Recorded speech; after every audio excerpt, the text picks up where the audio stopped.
Hola, bienvenidos al canal de un discípulo. Hoy vamos a hablar sobre la clave número 22, el juicio interno, la verdadera moral.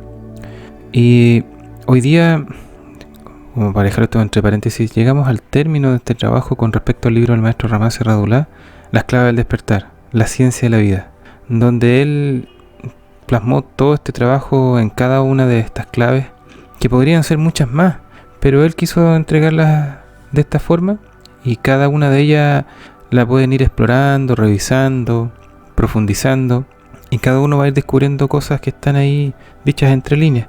Y vamos a seguir obviamente trabajando con los otros libros del maestro, con el misterio de la ave fénix, cuentos esotéricos, los 7 velos de Isis. Así es que esto es la primera etapa de trabajo nomás, a modo de que se vaya conociendo lo que es el trabajo de la filosofía hermética en el Instituto de Neopsicología. Es un trabajo metódico, constante, con muchas aristas, con muchos ángulos los cuales se puede ir revisando este trabajo. Aquí en las pequeñas conferencias que les entrego es simplemente una pequeña parte nomás de todo lo que significa el trabajo. Y el compromiso tiene que hacerlo la persona al final. Más que con el compromiso de la escuela, tiene que ser el compromiso consigo mismo. Para poder lograr cualquier cosa en la vida, al final uno tiene que estar comprometido. No puede estar jugando. Porque muchas personas juegan a ser espirituales, como un hobby, como una distracción. Y bueno, esa es su escala de valores. Se respeta igual, pero no necesariamente que uno lo pueda compartir. Y por eso hoy día vamos a hablar de la verdadera moral. El ser humano usa comúnmente la palabra juicio en forma muy liviana, como si en realidad tuviese juicio, y relacionándolo con el concepto de moralidad. Sin embargo, desde el punto de vista hermético, nosotros decimos que el verdadero juicio es algo mucho más profundo y complejo, y nada tiene que ver con la moralidad. Hay gente que vive preocupado por lo moral y siempre anda observando puntualmente las reglas de la ética aprendidas cuando era niño y después fueron reafirmadas posteriormente por la sociedad de turno. No obstante, gran parte de este comportamiento moral existe únicamente basado y cimentado por el temor al castigo. Nosotros nos alejamos de eso. Nosotros tenemos una moral que se basa en el uso de la razón, en el uso de la comprensión profunda de las leyes de la naturaleza, que están más allá de las leyes del hombre en ese caso. Porque hay muchas mentiras con respecto a esto de la moral. Por eso nosotros hablamos desde un juicio interno. Porque la moral va cambiando con el tiempo. Cosas que antes, hace 500 años, eran totalmente inmorales, ahora pueden ser morales. Es cosa de ir viendo cómo van evolucionando los países, con las nuevas doctrinas, nuevos pensamientos. Y como que nadie tiene un centro de gravedad con respecto a lo que es la moral. Y eso es lo que nos diferencia del resto de filosofía. Nosotros sí tenemos un centro de gravedad que está basado en el ser. Y eso es lo que uno tiene que ir descubriendo. La verdadera moral que preconiza el hermetismo y que llamamos juicio interno es lo que nos permite a nosotros encontrar los verdaderos valores que existen en la vida. Porque esto nace de lo profundo del alma del estudiante, gracias a los esfuerzos realizados por elevar el nivel de conciencia. Entonces nosotros acá no se dictan reglas morales, en el sentido de los 10 mandamientos, que prohíben o permiten hacer ciertas cosas, sino que cada estudiante debe elaborar desde su propio juicio interno su moral y su ética de actuación. Si al final uno impusiera todos estos mandamientos, es lo mismo que una ordenanza para irresponsables. La persona tiene que entender de que tiene que hacer el bien porque es lo que hay que hacer. En Japón ellos tienen ciertos niveles de filosofía que a veces están en paralelo con el trabajo que hacemos nosotros.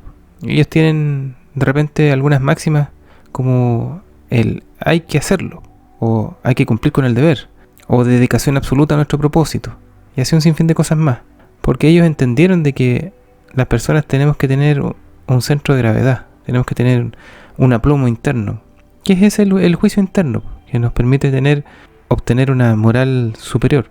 De hecho, el maestro John Baines escribió un libro que se llama Moral para el siglo XXI, que también lo pueden ir revisando y van a obtener cosas muy valiosas que están escritas en su libro. Entonces, el sujeto responsable no necesita de ninguna amenaza, y por lo mismo, su moral es mucho más sólida y más estricta, puesto que la persona sabe muy bien lo que hace. El juicio interno no forma parte de los condicionamientos del estudiante, es decir, no es producto de la cultura, como la ética y la moral, sino que pertenece a la parte esencial y no programada de nuestra verdadera identidad superior. Por eso es que en este caso uno es muy respetuoso con el mundo interno de las personas, porque al final la moral se va a ir descubriendo, esa moral superior que es el juicio interno.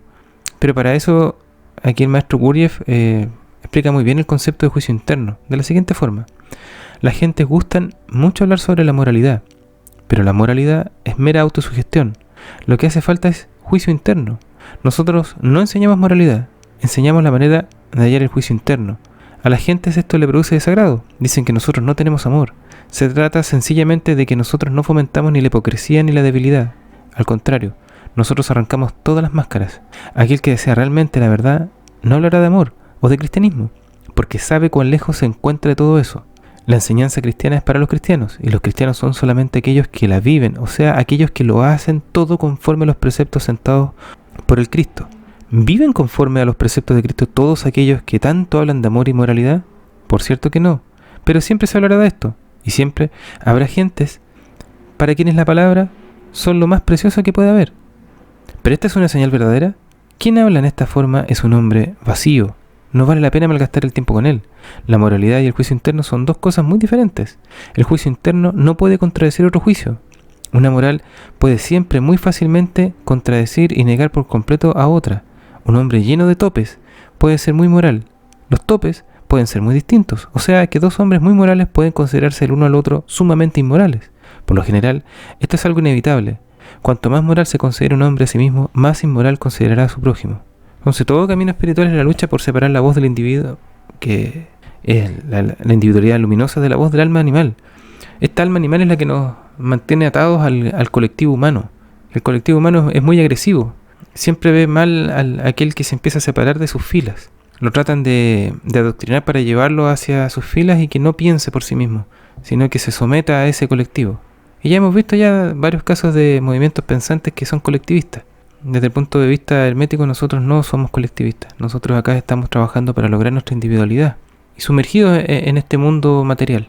Porque aquí es donde se aprenden las cosas que son necesarias para que el espíritu crezca. Y eso es lo que muchas personas no entienden. Que a medida que el espíritu va incrementando su fuerza y su poder, la sombra también va creciendo. Y eso es lo que corresponde a la evolución espiritual. Tanto crece el espíritu, tanto crece el animal. Y aquí viene una parte muy importante, a modo de término ya, que es el retrato de Moisés, que es un cuento del Talmud, donde ahí se describe que Moisés es una persona que tiene una cantidad de defectos. Y para explicar esto lo voy a leer a continuación. El retrato de Moisés. El mundo entero se encontraba asombrado y conmovido por el milagro del Éxodo.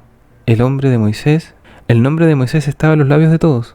Noticias del grandioso milagro llegaron también a oídos del sabio del rey de Arabistán.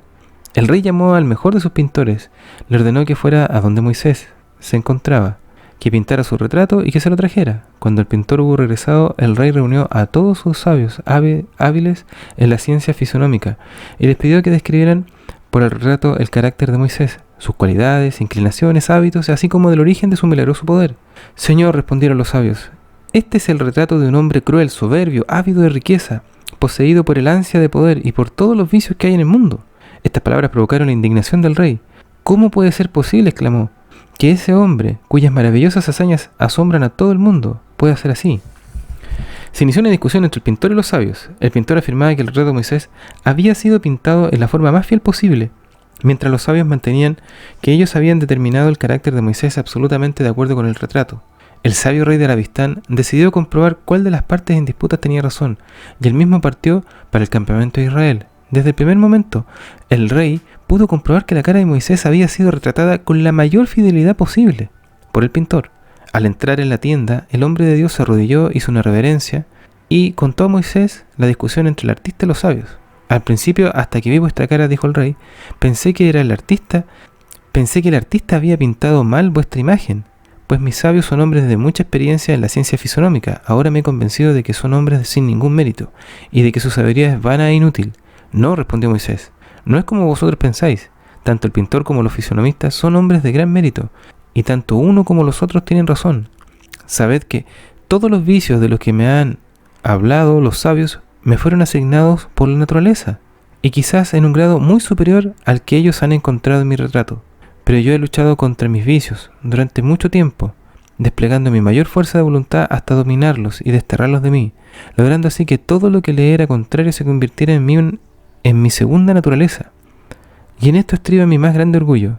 Si logramos en este instante conectarnos con nuestro juicio interno, tendremos la posibilidad de quintesenciar estas claves, extrayendo de ellas la lección que pretenden entregar. Y es súper importante que vayamos profundizando este trabajo, que vayamos analizándolo, logrando quintesenciar todo este trabajo, porque este trabajo es para toda la vida, porque nosotros siempre vamos a ser desafiados y eso tenemos que comprenderlo y hacerse dueño de esas máximas. Siempre vamos a ser desafiados, siempre. Podemos pasar por periodos en los cuales estemos un poco más tranquilos, que son como periodos de recreo, pero siempre vamos a ser desafiados, ya sea de maneras sutiles como de maneras groseras, ya sea de una manera estrepitosa, que nos puedan arrebatar de repente el trabajo, la casa, o alguna enfermedad, qué sé yo. Siempre estamos sujetos a distintas vicisitudes, pero nosotros tenemos la capacidad de enfrentar las cosas de manera distinta, con altura de miras, y como un verdadero guerrero de la vida, pues al final eso es lo que estamos nosotros haciendo acá. Nosotros estamos luchando por avanzar en este trabajo espiritual. El trabajo espiritual no es para personas cómodas. Al contrario, se necesitan personas muy activas, personas que tengan esas ansias de saber, de tener esa capacidad de ir más allá. Y no quedarse con lo que piensa fulano de tal, sino que siempre cuestionarse hasta las mismas cosas que uno está pensando. Porque a veces uno tiene conceptos muy errados con respecto a lo que es la vida y este mundo material. Por eso siempre es importante, una vez que se termine la jornada laboral, hacer un poquito de introspección, a ver cómo hemos andado este día, qué cosas he obtenido, qué he aprendido, y así un sinfín de cosas más. Cada uno puede ir haciendo sus pautas de trabajo, porque al final la persona se va formando a sí misma. A través de estas 22 claves del despertar, se entrega herramientas para que cada uno ahí pueda construir su propio mundo interno. Por hoy llegamos hasta aquí solamente.